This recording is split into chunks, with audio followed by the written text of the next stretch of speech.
Good afternoon and welcome to Nora's Dog Training Company. We're here today with Winston and Alicia, and what we're going to be demonstrating for you today on video is Winston's ability to understand and respond to his formal on-leash obedience commands. The little tiny corrections and lots of motivation that we give him when we're working with him, and the training equipment that we're using. We are using a regular 6-foot web training leash, and Alicia keeps the bulk of the leash folded neatly in her right hand, which leaves her left hand free to give any little correction that's needed. We are also using a clicker and the occasional treat to keep him motivated. He is young, but he is truly a Westie at heart, which makes him a little bit defiant at times, but I think we've come a long way. So he is placed nicely next to Alicia's left leg, which is where all of our obedience training is done. And the first exercise that we're going to demonstrate for you is heeling. Heeling is simply proper leash walking, and the command is Winston heel. Winston heel.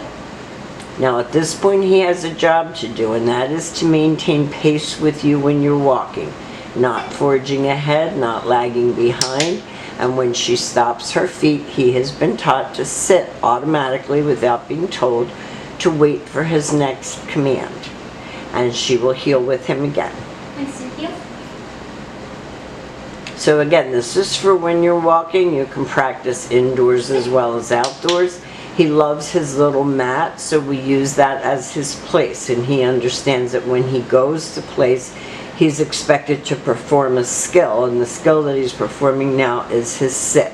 The next command that we're going to demonstrate for you is the sit-stay. It is a hand and a voice command, and because it is a stationary exercise, it is a one-word command. Stay. Now your homework will be to practice lengthening out the amount of time he can hold it and the distance that you can go. And this helps with his maturity, attention span, and basically ability to pay attention. That was cute. Now when Alicia returns back to him, she will walk right back to his shoulders where they started, and he expects to get another command, and they take off heeling again. Sit. So if you have a dog bed or a little mat or even a doggy blanket that he can use as his visual, as his place, he's been taught that. This time, instead of returning back to him, Alicia will call him, and this is what we call the recall. So she uses his name, happy voice, and he's been taught to sit in front of you, not jump all over you, and he can be very rambunctious. So you're going to have to practice and get him doing all these things for you. Alicia will take off heeling again with him, and she'll demonstrate that recall exercise again for us. Sit. Nice sit.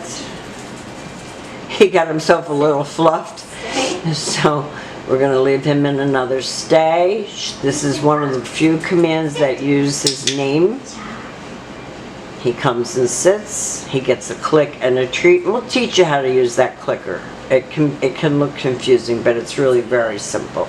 Now the next command that Alicia will demonstrate is the down command. So she'll heel him out of that, she'll take him back to his place, and she'll actually use the word place. And you can see that he almost does it automatically. Down. Forward. Good. Stay. This is your down and stay. So practice this at home. Down. Stay. This is the only command that he's just not quite there with, but he's doing really well. And for these kids going home only a day or two past their 2 weeks is really good. Do that down one more time, Alicia, please. Down. Now, getting him to go all the way, that's one of the things you have to do. And a lot of people will say, okay, you can take a break. A lot of people will say, you know, what does obedience training have to do with everything else that I sent the dog for? And obedience training helps to, like I said earlier, helps with focus, maturity, attention span. It's like sending your child to kindergarten and for the first time ever they have to sit still. And that's exactly what we're doing with him. We're teaching him to understand and respond to commands and to be able to focus and pay attention. All these things help your dog to be a better companion. That's all it is. So we've enjoyed having him. We want you to do real well at home. Please be in touch with us with any questions that you have. And thank you for choosing Nora's Dog Training.